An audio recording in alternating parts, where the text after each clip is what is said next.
Hello and welcome back to another episode of this late back chat with myself, Sam LaRoche, with Tom Chalkin La Fitness.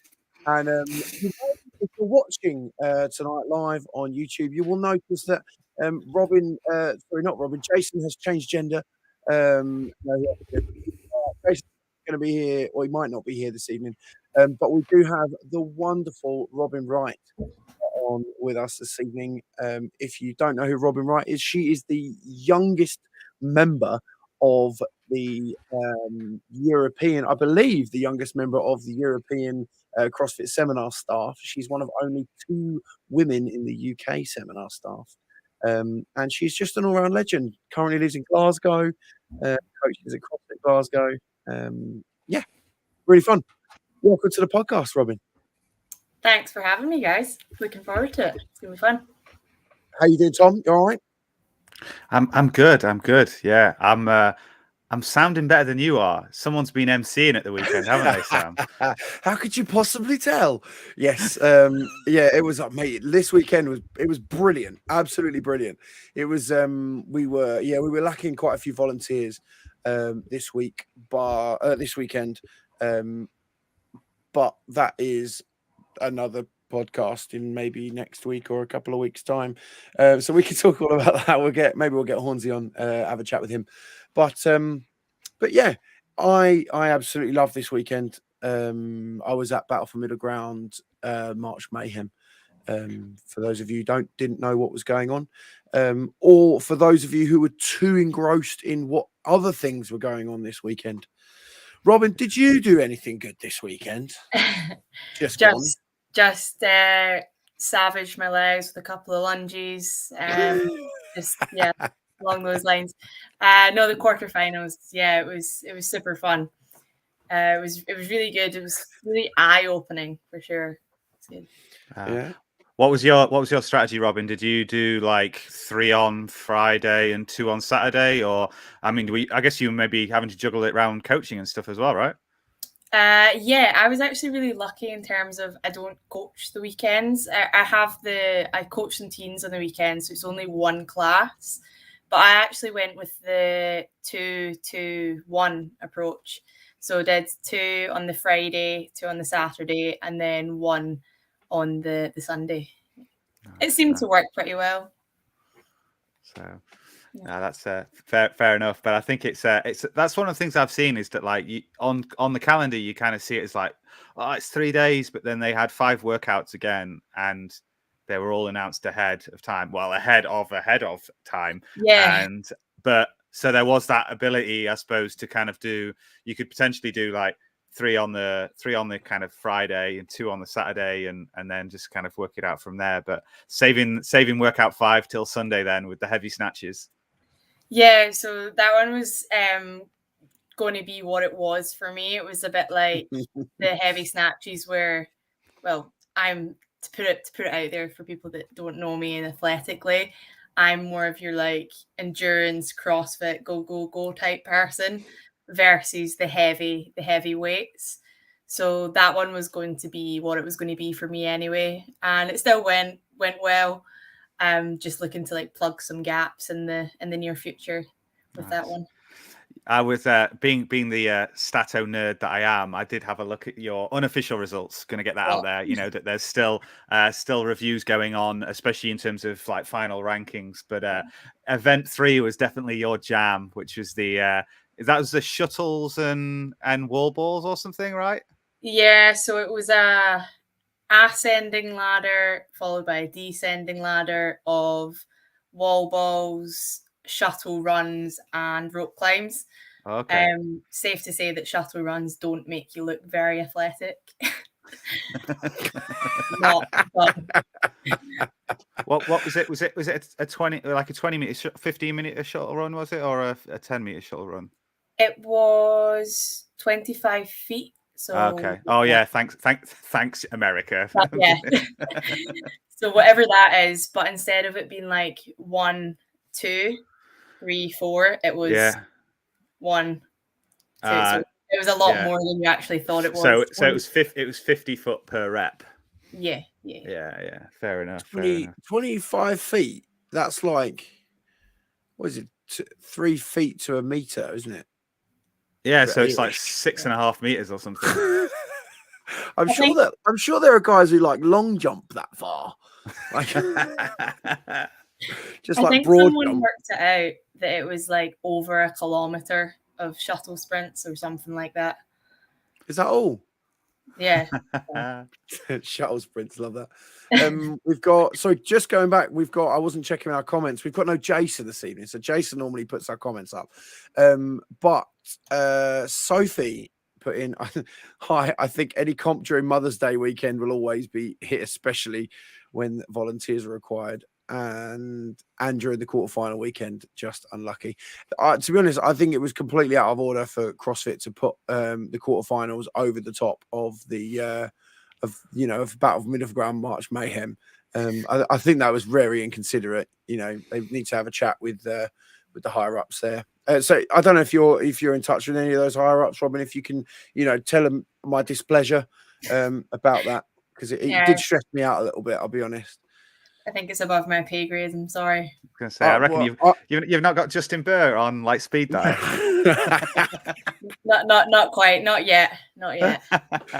Well, you're actually only 22, aren't you, Robyn? So going back to the quarterfinal. Well, you're actually only 21, aren't you? 21, yeah. But they can put it on your CrossFit profile. They put your age that you would be at the games. Yep. Which is such an arse about face way of doing it again, isn't it? Sorry, you obviously work for CrossFit. I'm not slagging them off. All right. It's quite funny. So, Tom, before you arrived, just before the podcast, I did say to him, like, look, I understand that you're not going to be sort of too controversial about it. You're no like Carl Steadman. He basically says whatever he wants, but he's earned that right? So, but Robyn's not quite there yet. So, we don't want you slagging anyone. We don't lose your job. No. That's I like not to what keep we want it. here. Yeah, I'd like you to keep it too, because you're pretty good at it. Like, I'll be honest. It was an interesting. I was in Glasgow a few weeks ago, hanging out with Robyn and the guys, and you guys had like a training session, didn't you? On the Friday afternoon, your 2:00 session, and I worked out that there were, of the like 9 or 10 people in the class, there were like 7 CrossFit L3s in the one like training session. I was like, how is this even like?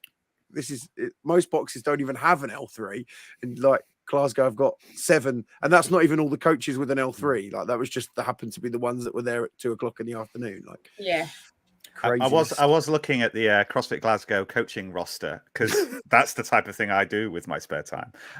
But it's an impressive roster of experience and qualification. How long have you been at Glasgow? I mean, is that like nurtured your passion for coaching, right? Yeah, 100%. So I started CrossFit at CrossFit Glasgow 5 years past now, just in February there. And I had zero clue of what CrossFit was when I joined. It was thanks to my big cousin that I actually got into it, previously coming from a dancing background.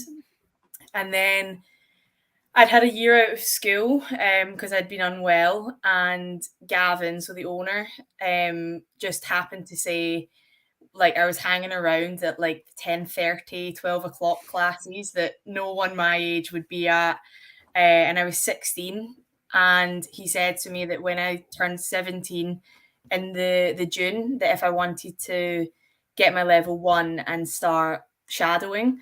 So I got my level 1 in the August 2017, and then from there it just kind of grew arms and legs. It was a case of shadowed multiple classes, different coaches, and then got through into the deep end, asked if I wanted to take the teens classes, and I think I was about 2 years older than the oldest teen at the point, and it was a kind of a case of sink or swim.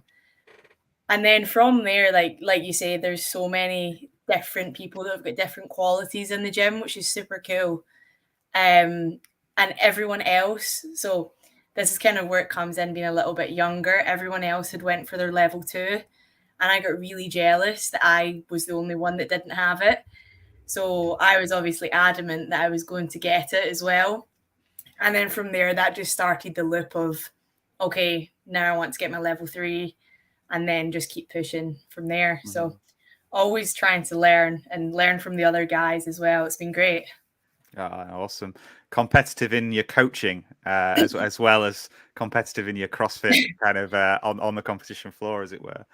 I kind of saw that like Glasgow had like 18 people eligible for quarterfinals. So I know you mentioned you don't coach other than like one teens class at the weekend, but how many ended up kind of doing the quarterfinals this weekend? Was there a good buzz for it? Yeah, there was actually. So like I coach more classes during the week, so that's where I lie. But for the quarters, there was, I think, all 18, maybe. I think a couple of them might have dropped off in terms of some of them were joint masters and individuals. So a couple of them just decided to focus on the masters side. But yeah, there was a really good buzz. We got like pictures taken, all that sort of stuff, all the fun stuff. Nice. Yeah. Didn't have Sam this time on the decks though. No, that would have made it better. Always. Yeah, sorry. I was CrossFit unfortunately put it on the same weekend as March Mayhem and Mother's Day. So you know, how dare they? But yeah, do you think kind of, because we were talking last week about like the difference between the Open and the quarterfinals. Now the Open was obviously mega accessible, you know, and almost, mate, this is going to sound harsh, but there were some people who qualified to get to the quarterfinals who had absolutely no business being in the CrossFit quarterfinals. Like, so arguably, you know, it wasn't necessarily the filter that people were sort of after. I don't think anyone missed out on quarterfinals who, again, maybe that's a bit harsh, but I don't know if anyone missed out who felt like they maybe should have been at the individual quarterfinals, unless you're going to say something else, Tom. I'd love you to. In fact, I know you.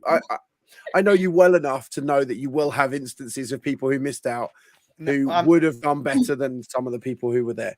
I'm not going to go down that route. Now, for added context, I missed last week's discussion, and I know, like, you know, there was a plenty around. Like, was the Open, the 3 weeks of the Open, the 3 workouts there, a bit too fitness heavy? You know, there wasn't the heavy barbell complex like we had in 2021. And, you know, to kind of put that statement out there, that did people make it to quarterfinals who had no business being at quarterfinals? I'm going to take it the other way. I can always do the devil's advocate. They had every right to be at quarterfinals because they finished in the top 10% this year, which means they had every right to be in the quarterfinals. True. And I'm going to draw the analogy to, it's like saying, and actually a football fan will probably counter me, is like saying like, oh, that League 2 team that made it through to the semi-finals of the FA Cup, they had no business being there. They had every business being there because they did exactly that. They tackled the same challenges that were placed at every other team. And on that occasion, they made it. Now, you know, if we're talking about whether it's the test to find the fittest in the world, then no, maybe not. But the Open isn't about that anymore. It's about finding 10% and then putting them through a series of tests to find the top 60 or the top 120. So I think, like, yeah, you could probably find specific instances of like, oh, this person missed out or that person missed out. But I reckon if you dug into it, there'd be another underlying reason why that person who maybe has gone as far as sanctionals or quarterfinals in the past missed out. And it's not because of the programming, it's because of underlying injury or they screwed up on some workout or something. So I'm soapboxing a little bit, but I thought I'd add in an extra side into it. But for the love of the sport, everyone who was in the top 10 had every business being there because they were in the top 10%. But it's easy for me to say because I was in the bottom 25. What do you think, Robyn? Do you think it was the sort of going back to the Open and then into the quarters? Like, do you feel like there was a fair test? Yeah, I do, because even though the Open, is more inclusive, which I think is great for getting the community and the buy-in and stuff like that. But at the end of the day, the open, quarters, semis to games, you're going to find the fittest on earth, right? So if you've got your Tia and your Justin who are going to be at the top of the table, no doubt, if they can't do 3 workouts during the open and still make it through, then there's something wrong. They shouldn't be the fittest. But then I do agree that if you make the top 10%, you make the top 10%. I get it. You've got all these people that are like, oh, there's no heavy barbell. There's no high skill gymnastics. But then they see a massive drop and they do really rubbish doing burpees. Like, that's CrossFit. So you're kind of like on two sides. And then when it comes to the quarters, like, they're hard tests, and they're hard tests for a reason, to then filter that top 10%. And I think it's done really well, actually. And that comes from an athlete's like point of view, and also a coach's point of view, because like for your top athletes, if there is gaps in your games, you're going to find them between the open and the quarters to hopefully if you're looking to make semi-finals. But then as a coach's standpoint, it's really cool to see your members like make that leap, or like find where they're better at, or place themselves against higher level athletes or who they're inspired by. It's really cool. I'd be interested to, and I'm sure you have these stats as well, Tom, because you are Mr. Stat. Because I've noticed, and this is sort of a little bit between quarters and the open, there was CrossFit were advertising on Facebook and Instagram their L1 courses, which I thought was really interesting.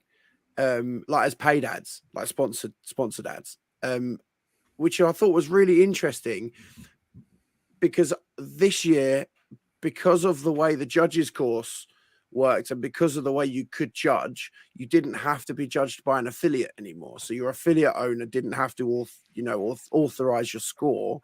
The judge who took the judges course could authorize your score, and they didn't have to be affiliated. So I'd be interested to know how many unaffiliated people made the quarterfinals.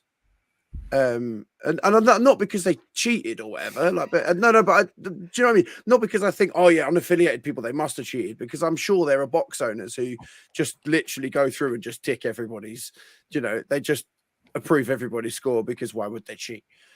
But then to advertise your L1 courses off the back of that is a really interesting way of essentially making money, right? Because your affiliation fee is what, $3,000 a year or something, and your L1 is like $1,500, right? So for every 2 people who do a CrossFit L1, they make an affiliation fee essentially, or that there's the same amount of money is probably not produced, because you have to pay seminar staff and all that sort of stuff. But do you get what I'm saying? And again, Robyn, I'm not asking you to speak sort of out of turn anywhere. About because I mean, CrossFit allow you to have an opinion, I'm sure, but yeah. I don't want you to sort of I don't want you to do that. But also, I'd like to dig into a little bit into the stats of it, Tom. Don't overindulge, please. Thank you for filling while I found the stats. But I can tell you that at the quarterfinal eligible level, so taking the top 10% of the European Open, you had just shy of 1,300 athletes who were eligible for the quarterfinals who they were listed as unaffiliated. So it's a decent number, and that's 1,300 out of a total of scroll lots. It's in the region of like 1,300 out of a lot. 9,000. So you're talking about over 10%, right? Maybe around kind of 13-14%. But I think like that, and I think, and maybe Robyn will have some opinion on this, but like it comes down to me like the different arms of CrossFit, right? Because you have CrossFit training, you have CrossFit Games, and you have CrossFit affiliates, right? And so kind of like someone who works in any fitness studio, right? They're going to need their local authority approval, like insurance and things like that. But then they might have their level 3 PT. They might have their level 1. They might have their level 2. They might have, British weightlifting level 1 and level 2, because it's adding string to their bow. It's adding knowledge to their ability to coach people, to change people's lives. So I think it's recognizing that like those two can exist independently. An individual coach can have a plethora of qualifications, and then you've got the kind of like the affiliate side. So like, there's definitely those two bits can be independent, I think, in my view. But plenty of people, and I don't know what it would have been last year, like, for example, now, because I know you pointed out that they are allowing you to just use someone with the judges course at any place, whether it be garage, car park, anything. So that's the key thing. And I was talking, exchanged some comments with Chad Schroeder, who's the CrossFit Games statistician, and he was like, when you look at stats, you need to look at it compared to previous years to understand whether it's shifted. So, and I don't have readily available the number of unaffiliated athletes in 2021, for example.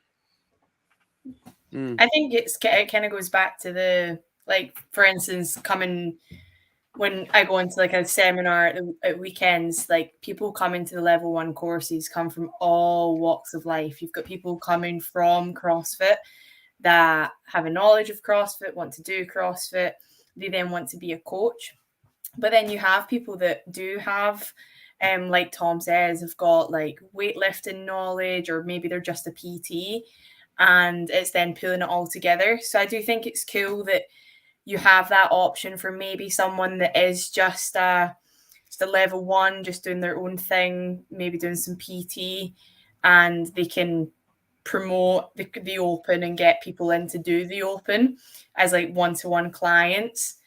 I will go back to the, if it's not on the box, it's not in the box sort of argument of when it's a full-blowing functional fitness gym doing CrossFit, and then they have a lot of unaffiliated athletes that then you look at their Instagram bio and it's like, I'm a CrossFit athlete, but you don't go to a CrossFit gym. That's when I think like things start to get a bit funky, because they're doing CrossFit but not giving CrossFit the credit, essentially. Yeah, and they're actually not even allowed to do that, are they? It's actually they're actually not even allowed to do that. It's not like, that's not a cool thing to do. Like CrossFit in the if you have an L1, you can't. I couldn't go and to coach CrossFit at Pure Gym.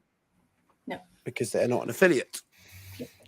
And I think it comes back to, why would they advertise? Like, at the end of the day, the more people, it's awareness, right? Whether methodology awareness, like if like someone gets, and then you could draw the analogy, I've already mentioned weightlifting, and Robyn, you mentioned it as well, right? Is that if someone gets into weightlifting through having a PT who's also got British weightlifting, right? And they're like, this person's using weightlifting as part of my training. If that person really gets into it, what are they going to do? They're going to look for a British weightlifting accredited weightlifting kind of gym.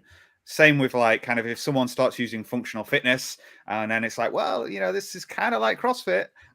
What are you going to do? Well, you're going to look for somewhere which, like say, if it doesn't say CrossFit on the box, it's not CrossFit, right? You can, yeah, I got that tagline wrong, but you know what I meant, right? You're going to look for that, right? And so the more awareness you have across the fitness sphere, the more, it's just a filtering process. Yes, you're not going to get 100% conversion, but, if it's 10% conversion and you increase the mass, then you're going to inherently get more that way. So that's cool. Yeah, I think I was looking on CrossFit, one of the CrossFit Instagram pages, CrossFit Learning. What's not CrossFit Training? CrossFit Training. That's it. CrossFit Training. And there was in fact, I will find it just now because I might even be able to put it up on the screen. There it is. I can put it up on the screen. If you're listening on the podcast, then obviously you won't see this, but I will talk it through with you. Let's go like that. So that is this is Joe DeGain. And I was actually taken back, and he put, I really think that taking the level 1 course is almost like a rite of passage that every CrossFit athlete should experience. Every person who has chosen this crazy methodology for health and wellness should spend a weekend learning about why this methodology works. It's 2 days of dedication to your own health, said Joe. I mean, I have done an L1, and I think that I would agree, to be honest with you. And I know Robyn would agree, because that's how she makes her money. No, but you wouldn't be an L3 if you didn't think it, right? Yeah, you wouldn't, for sure. You wouldn't be no one. Few people do a job that, or certainly sell a job that they don't believe in. Yeah. Especially, you know, and it does change lives. It does change people's lives. It's changed mine. You know, I'm a different person than when I started CrossFit. I'm more well, mentally, physically, emotionally, socially, like all of those things. You know, I don't accredit them all to CrossFit, obviously, but certainly some of them. But I guess you'd agree with that, Robyn, I suppose. Yeah, definitely. And that post, I actually did see that as well, and it's great. I mean, yeah, it's sort of biased. I do live and breathe CrossFit, and I do go away for weekends at a time to hopefully change and inspire other people's lives. But just the amount of, like, even just the small things, like the amount of thanks you get after that weekend away, and it's just like, it's very eye-opening, I think. And for each individual, there's probably that one lecture that you still remember getting given, and that's the one that clicked. Like, I still remember getting given the what is fitness lecture, and then every weekend I'm working, I sit and listen to that lecture and still remember the day that I got given it. And then when it goes to athletes, like if an athlete sits down and learns and appreciates the methodology, then they might actually realize, oh, I can be better because I don't squat well, or I can be better because I can only do butterfly pull-ups, whereas if I actually work on my kip, I'll be able to get something more. So I think he's right in saying that athletes could learn some more from just investing 2 days to up their game, basically. Yeah, I think, I agree. I think I'm thinking back to my L1, and never has a PVC pipe felt so heavy in my whole life. It literally, like, and I'm not trying to put people off doing their L1, because it was like the weekend was the most fun. But it was really cool. I did mine with the guys from Farm Fitness, actually. I don't know if you guys know Tom Kemp, and some of the other guys, Ali and Claire Shepherd. But they I did it with those guys. They're obviously not seminar staff. They were taking part too, but we did a crazy workout on the Friday as well. They were like, yeah, let's beast ourselves. I was like, I'm pretty sure that's not a good idea, but and then never has a PVC pipe felt so heavy in my whole life. You know, but the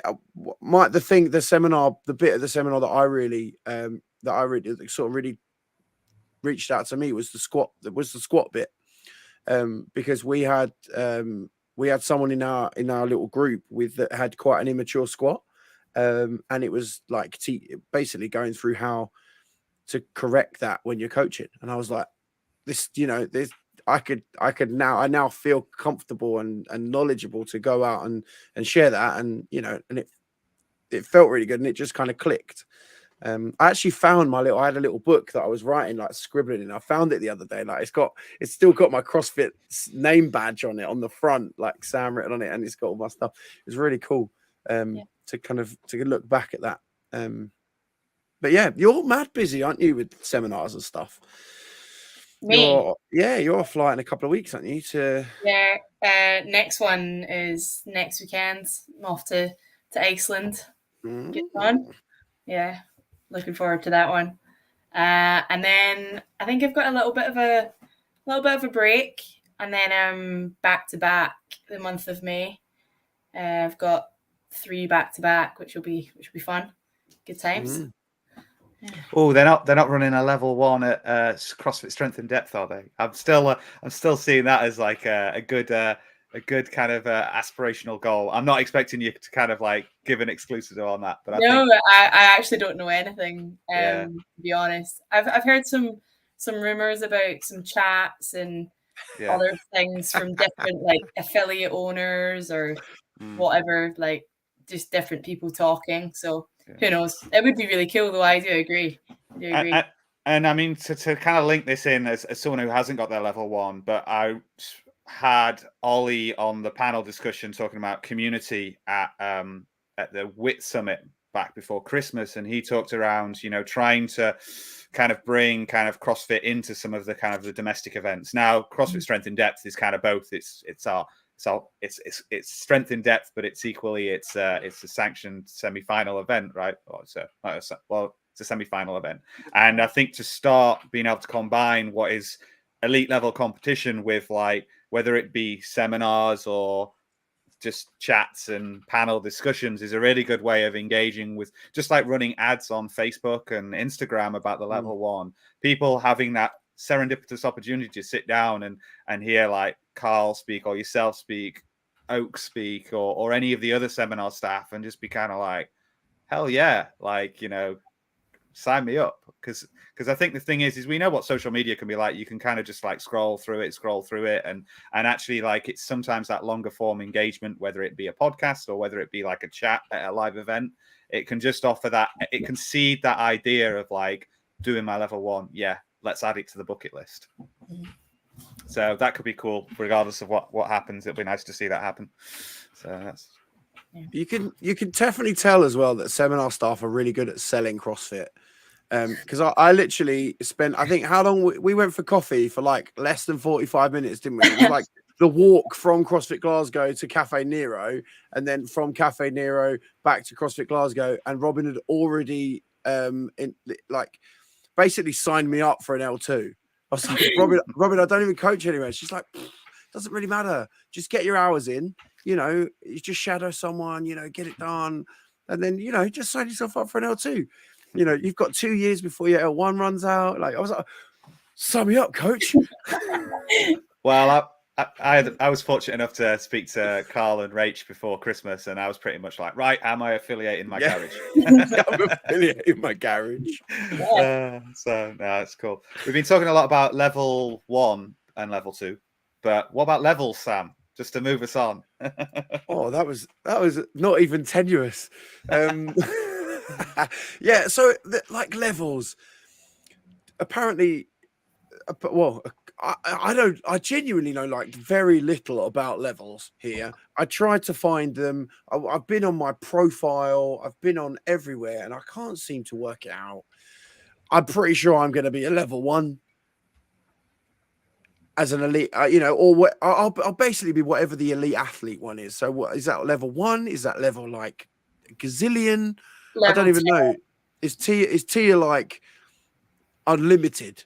Is that just there's like level 1, 2, 3, 4, 5, 6, 7, 8, 9, 10 unlimited, and then like you know, once you've won the games more than 5 times, there is no level for that. You know, completed it, mate. Is probably what she's got. But I'd like to think that I was sort of maybe and I'm being sort of genuine now. I imagine I'm going to be sort of a level 1 or a level 2, if it's out of 10. How does that make me feel? Pretty trash, if I'm being honest. But I guess people do that anyway, right? Is it a necessary thing? You know, is it actually necessary? And like, is there a purpose behind it? Because there was some talk, wasn't there, of it sort of being sort of your rough guide for what sort of competition you should enter, or like what level at a competition. So, for example, a CrossFit licensed event like any of the Graft events, Battle for Middle Ground, the Arnold Fitness Games, Rep It Out.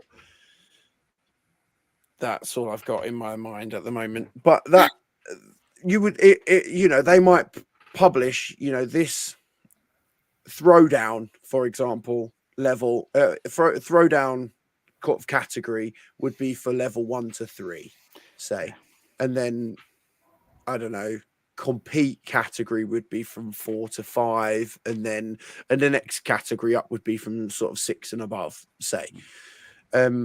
Which is fine, but it's sort of going back to the sort of quarterfinals / open chat. If the open is a test where there's been no complex gymnastics, there's been no heavy barbell, there's been, it's fairly accessible. There are going to be people.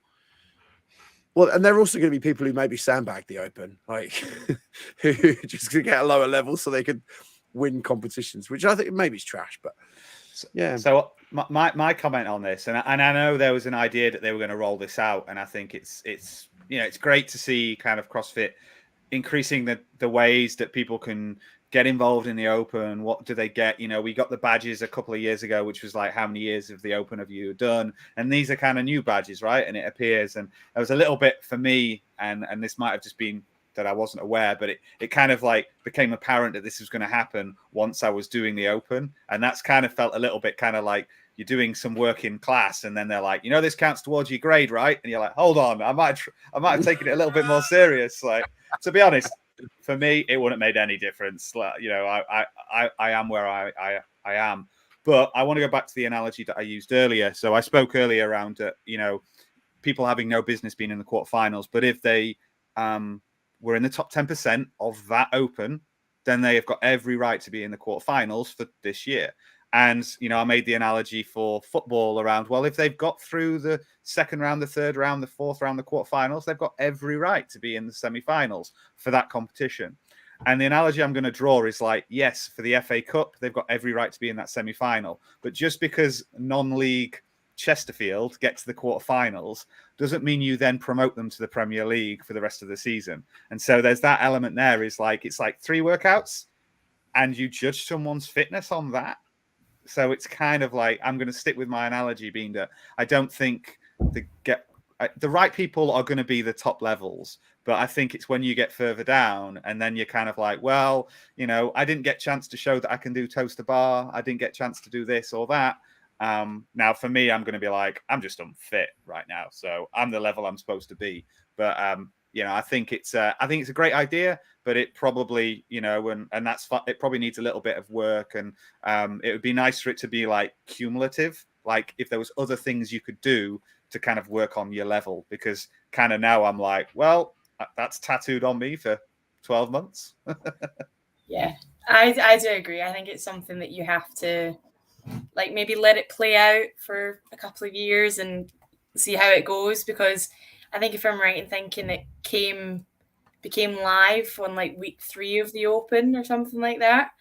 And I never actually seen it until during the quarterfinals. I was like, oh, what's this little badge? What does this mean?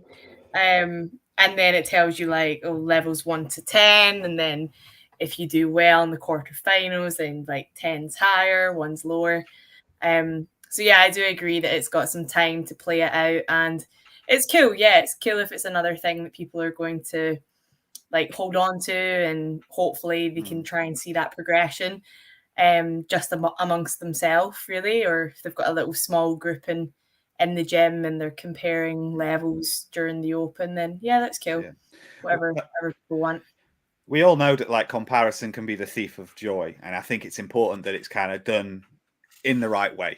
And I think hopefully, like, because it could be really demoralizing for someone and being like, I could look at that and being like, I'm a level 2. I should probably just give up. And like, what you need is I should probably just give up. But like, and that's not me saying people who are level 2 should give up. But I could be like, I've been doing this 7 years and I'm a level 2, right? I need to find a new hobby, right? That's not the case, right? But there is that little, that is that internal, I'm externalizing an internal monologue. And I think it's like, whether it be through kind of CrossFit media, or it's more likely it's the role of the coaches in the affiliates to nurture people's kind of aspirations to improve themselves and to kind of make the right comparisons. We've had a comment from Jason T. Watkins. Does anyone know Jason T. Watkins? No. The comment is, speaking of quarterfinals, check out the turnout stuff I showed. I don't know what that is or what that means. But Jason, thank you for tuning in and saying hi. I assumed you crushed it. Let's check you out on the leaderboard, shall we? Jason might be referring to the number of people that were eligible for quarterfinals versus the number of people that registered. So I had a look at this for Europe and found that like sign up level was around kind of like 40% for most countries. You know, and I kind of put a post up about that kind of on Monday, I think, before worrying about, you know, analyzing the leaderboard because it's all going to change, but at least sign up, that shouldn't change now. And it's like, oh, you know, how do people feel about that? Like, you know, and some who were maybe in like the top 15%, but didn't make the top 10% would be like, well, couldn't I have signed up and done that? You know, and there was many comments there around like workouts were released and maybe people like, you know, Sam, you were saying, oh, you know, people were going to get crushed by those challenging workouts. Like maybe they were like, I don't fancy getting crushed by workouts, knowing that I've not got a chance of kind of getting to the top 60, or I've picked up an injury, or I want to just focus on my training, or I've got March Mayhem, Battle for Middle Ground, and then I've got or kind of or whatever. So yeah. Okay. Yeah, so. No, I completely agree with that. I completely agree. Jason, I think you're from North. Are you from North America? I know who it is now. I haven't had a chance to look at your sheet yet. I'm afraid. Jason from CrossFit on the Plains. I think if that is you, Jason. But we will. If you drop, feel free to drop the link in the comments to your thing, and we'll share that. Because we all know that Tom loves a stat, and I to be honest, I like a stat, not quite as much as Tom, but we'll get there. But yeah, going back to to be honest, you know, there are some people. Again, for CrossFit, it's a good way of making money. The quarterfinals, and in the most raw form, like, and that's not a criticism because they got to make money, right? The games has to come from somewhere. You know, they sponsors don't cover everything. We know that. But you have to. So they have to do a quarterfinal sign-up fee. You can't just do the quarters for free. Which I guess is why loads of people dropped out, because you're only, you know, if you're unless you love CrossFit or you're working towards somewhere. Do you know what I mean? I know that you, Robyn, are working. You came 509th in Europe in the end, I think, and you finished 527th in the Open. So actually, that's an improvement. In Europe, that is, I believe. But I know that you're not. You'd love to be a professional athlete. Yeah. Someday. You're only 21 at the moment, and that day isn't necessarily today, but that day might be in 4 years' time when, you know, you're currently 500th, when next year you jump to 300th, and then the year after that you're competing for the top 60, right? As long as they don't decide they want to change the way you get to the games again. But yeah, that's sort of the plan, and when your pinky's fixed as well. Yeah, it's pretty much good to go. It's feeling good. My little bionic pinky. For those of you who don't know, Robyn, did you break it? You broke your finger, didn't you? Broke your little finger. It's probably it's probably up there with one of the most ridiculous CrossFit injuries there is going, I would say. So, Bella, I want to know all about it now. How did you break your finger? It sounds so daft saying it. I was doing rebounding high box jumps. There was only 8 reps, I believe. And on rep number 7, something hurt. And then I landed back on top of the box and screamed, swear word. I was like, oh, no, we're hands. A couple other guys in the gym was like, it's fine. And I was like, okay, I'm just going to go back to training. On the rower, I was like, nope, I can't grab it. So subbed the rower out for the bike and carried on. Another 4 rounds, bike, box jumps, and some ring dips. And then it wasn't until that night that one of the members in the gym is actually a surgeon, and he was laughing at me because I had my pinky and my finger taped together. And he was like, "What have you done?" laughing at me. I was like, "Oh, it's really sore. I'm not kidding on." So he looked at it instantly, was like, "Robyn, you need to go and get that x-rayed." And I was like, "Don't be daft. It'll be fine. Robyn, go and get it x-rayed." Okay. So what happened is I karate chopped the box on my way down for a box jump. And on the way back up, there was some sort of whip, like must have bent my finger, diagonal, like break.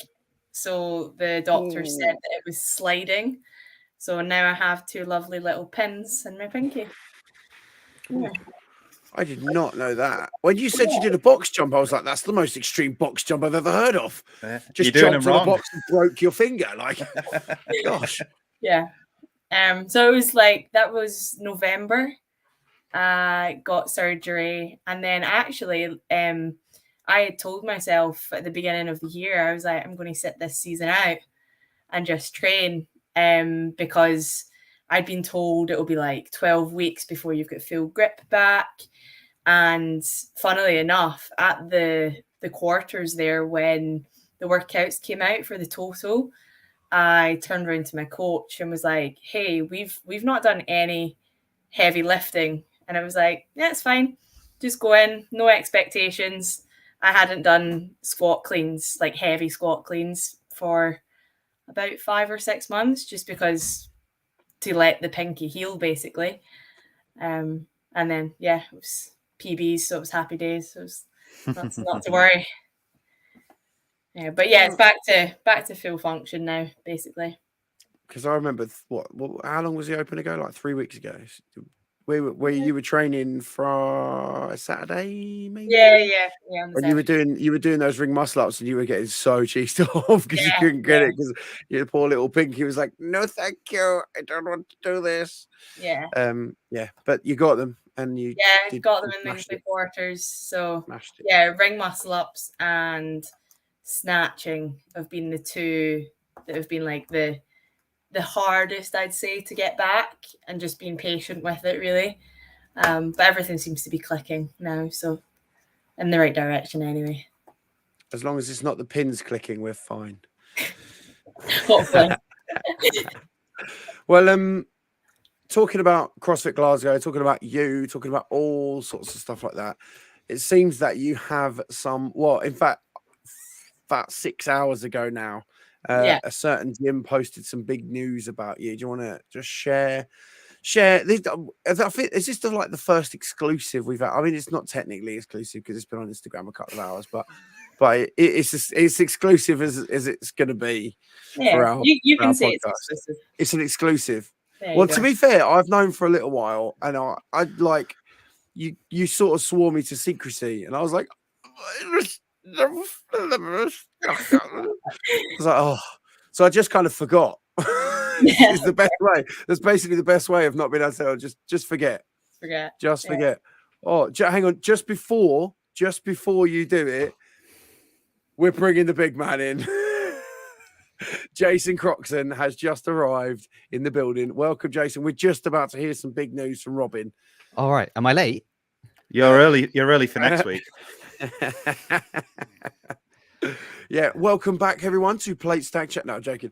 So Jason, Robyn, Jason, if you haven't met before. Hey. Hi, Robyn. Sorry.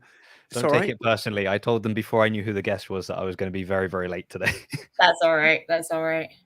Yeah. But yeah, we were just about we were on Robyn's big news, big in capitals as well. We said this is a Plate Stack Chat exclusive. Yeah. Hit us with it. So opportunity came up. Been at CrossFit Glasgow for 5 years now, and I'm moving down south 2 hours to coach at Forest Flow CrossFit with Oakley and the rest of the gang there. So yeah, I'm super excited.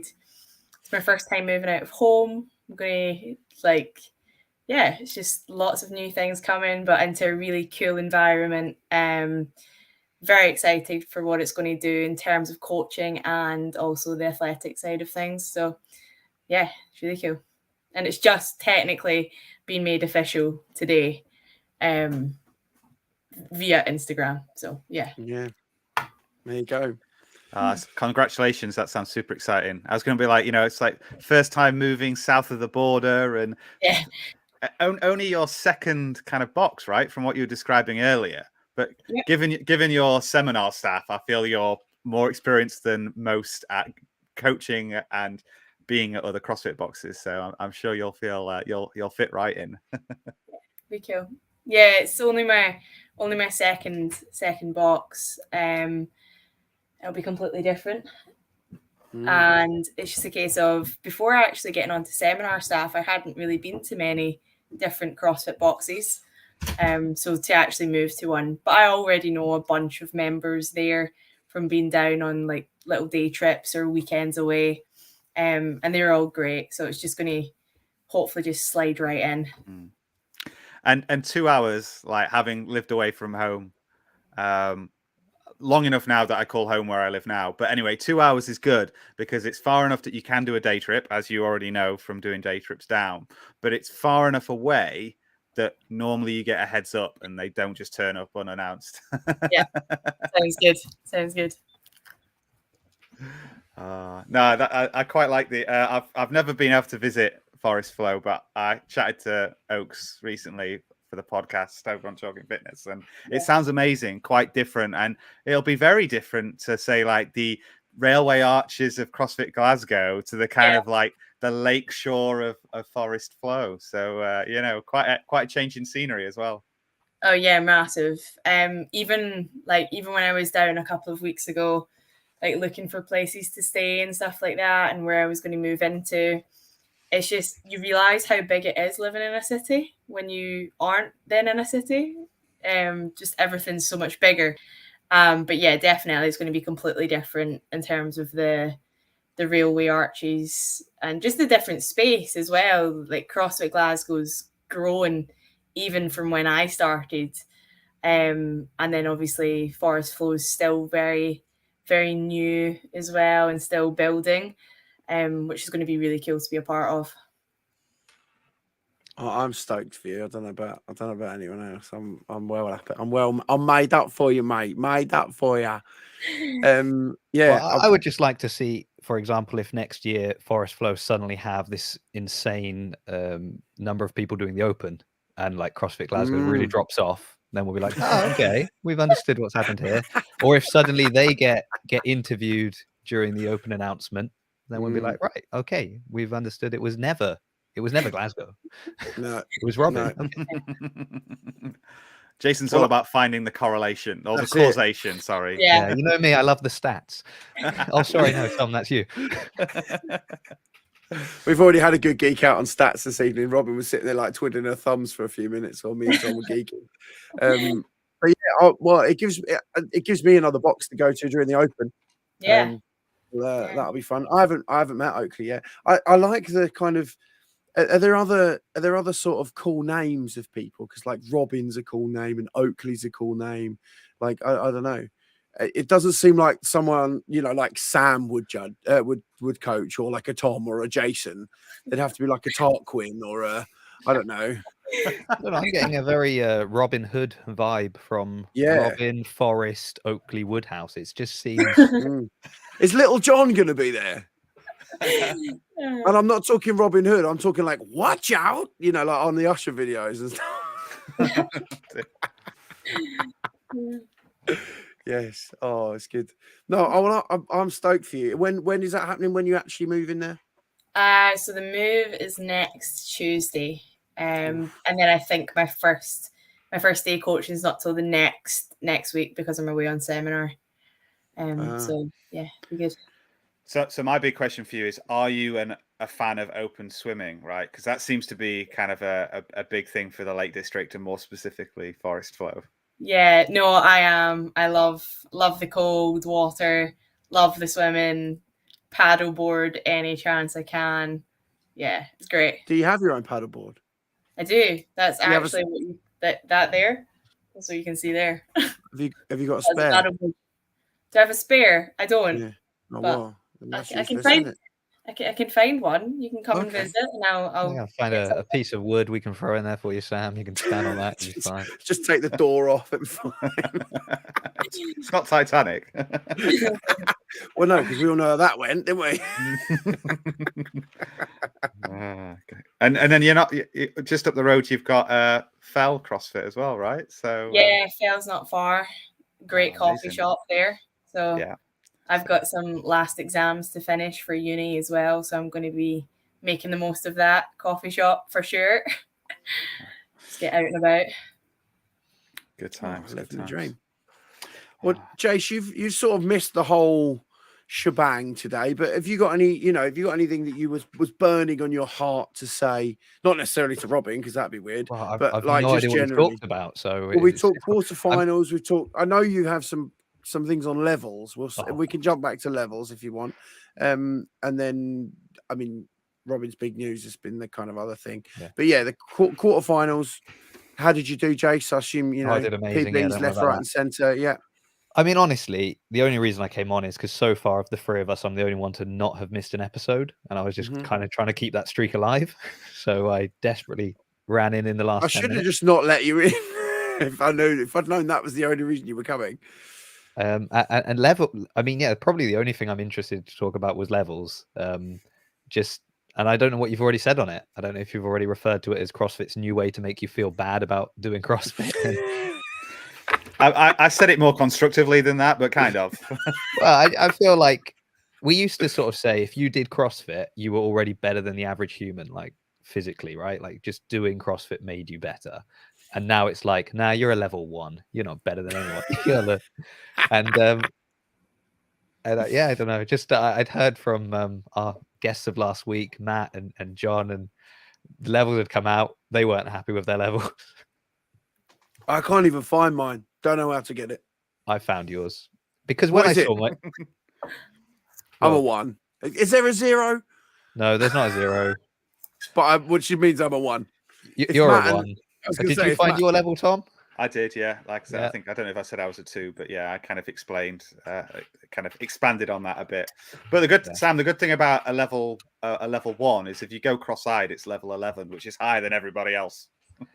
I was I'm a level 4. You're a level 4. Yeah. Who else is a level 4? Give me other people that might be a level 4. Well, Matt is a level 4 in the age group, and then when he swipes to the general one, he's a level 2. So that's something enjoyable.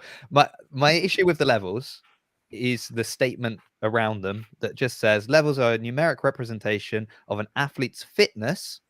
All right, fair enough. And ability level in CrossFit competition. Disagree. Strongly disagree. Because you're definitely no good. Yeah, exactly. No, I'm joking.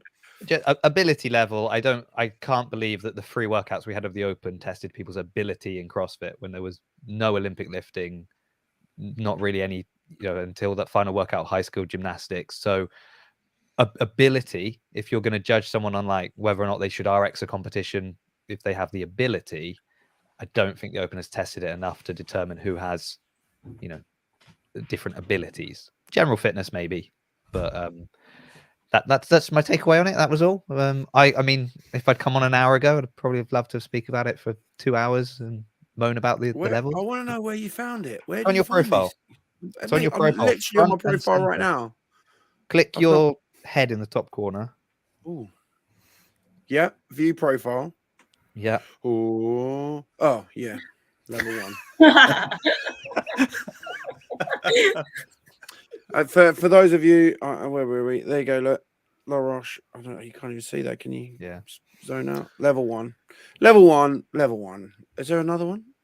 Men. Mate, I'm level 1. Whatever way you look at it. In the men or the 35 to 39, I'm just level 1. Yeah. Well done, CrossFit. Thanks a lot for making me feel crap. We've talked about this constructive comparison, not destructive comparison. No. I was listening. This is actually helpful. I was listening to Chalking Fitness. No. Well, I have been listening to Chalking Fitness. I did listen to Oaks's thing with you. But but that wasn't because Robyn was coming on. Actually, that was before that. Because thanks. I'll pay you later. Yeah, and I read. Yeah, and I signed up for your newsletter. If you haven't done that, what are we just going through the Chalk and Fitness stuff you can do now? But I was listening to. Is it Rangan Chatterjee? Rangan Chatterjee. Basically, he was talking about how you frame stuff. He's got I should know his name because he's a mega famous podcaster. But he was talking about how you frame situations and how that helps you, because the only thing that you can actually control is what goes on in your mind. Beyond that, you have very little control in the world. The one that I really want to listen to, he had an interview with a 93-year-old woman. This is not really CrossFit, but he had an interview with a 93-year-old woman who was an Auschwitz survivor, and she framed the situation. I mean, and if she can do it, anyone can do it, right? You frame the situation and make it your own. So yeah, level 1. The only way is up, baby. Well, there you go. Yeah. It's a good way to look at it. Yeah, I just feel like it's just an unnecessary thing to, I think the Open is a very personal experience for people. You will have done one workout maybe when you weren't feeling very well, but you were like, you know what, doesn't matter, I'm still going to give it a go. And you like, it's kind of like a personal thing, the Open, right? You've gone through these workouts, and then you already got your percentile and your rank worldwide, to then also be kind of told, and we think you're a level 2. It's just sort of, all right, fair enough. I don't know if it matters. I don't know if competitions are going to start using it. That's my big question, because it comes down to that debate again of somebody who did very well in the Open this year, who then has to scale a competition because they actually lack the ability, the skills. Maybe they can't handstand walk. Maybe they can't do ring muscle ups. Maybe they can't even do bar muscle ups, but they still got quite a high level. Well, I imagine it would be the other way around, though. What? I imagine it'll be the other way around.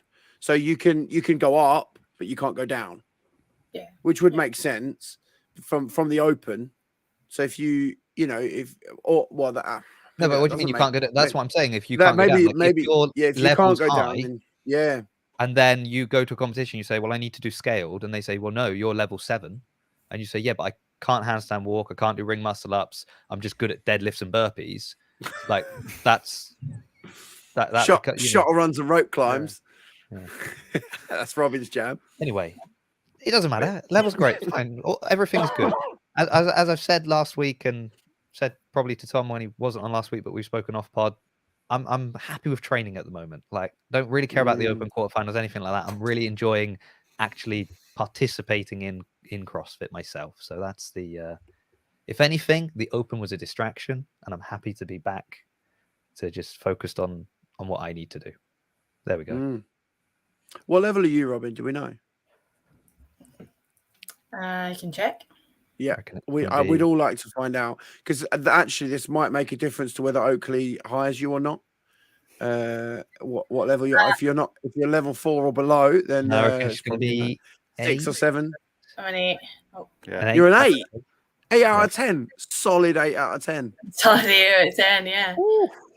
I think get to 8 unless you've done quarterfinals. Yeah, eight is the top at the moment, and then they'll assign 9s and 10s through the rest of the season. Yeah. So technically, you are the same rank as Tia Claire Toomey and Mal O'Brien at this point in time. Technically, yeah. Technically, there you go. To be honest, that's Instagram bio worthy. Level 8. Mal O'Brien ain't got nothing on me. Is that going to be a thing? I mean, you joke, but that's going to be a thing now, isn't it? I hope people are going to start adding that to their Instagram. Oh, they will. Yeah, of course they will. In fact, I'm going to do that right now. CrossFit level. Well, I've already got it on there. You're right. CrossFit level 1. Yeah. Like, oh, good. We can hire you as a coach. Yeah. Well, I am actually CrossFit level 1. Yeah, that's basically why I'm level 1, isn't it? Because because it equates. Realistically, Robyn should only be a level 3. Yeah. I should have done just slightly worse, and then I could have been a level 3, and I could just put CrossFit level 3 on my bio. It would be completely. Well, there is such a thing as a level 4, isn't there? I think there is. Yeah, I think about 3 people have got it. I don't think it's out and running yet for other people. It's kind of like, so like Carl Steadman, like some of the other guys at the top of the ranks already. that have been through a long process, have went through like what they want to be the test, but they have to find a way to make it standardized so that it's fair before they roll it out. But it is going to be a thing soon. Standardized and fair doesn't sound very CrossFit to me. Unknown and unknowable. That's what we want. Yeah, I was going to say that exact same thing, but then I thought, no, filter that. No, Jason, that's no filter. Right. Well, it was nice to join you guys. Thanks, Jace, for coming in, killing the vibe. No, Robyn, thank you so much for coming on today. It's been really lovely to have you on. It's so nice to see you, and I'm glad that you're living a little bit closer. It's still very far away, but it is 2 hours closer. Yes, but yeah, no, that's cool. Thank you so much for coming on, and really well done in the quarterfinals. And I'm looking forward to seeing what comes in the next few years. It's going to be epic. Epic. Thanks for having me. I'm calling it now. I think you'll make it to the games on the team. Just saying. At least. Tom, thank you for arriving on time. Jason, 50 minutes in. It's not bad, I guess. But yeah, thank you very much. If you would like to, if you're watching live and you want to listen back, if you listen back to all of our podcasts, you can go do that on Spotify. And you can obviously check us out on YouTube, PlateStack Chat. If you want to check us out on Instagram at plate.stack.chat. If you want to check Robyn out, _Robyn Wright with a WRIGHT, just in case you don't know how to spell her name. Yeah, check out Chalking Fitness because we haven't plugged that enough at Chalking Fitness. And if you want to check out Jason at CF Media, that would be cool too.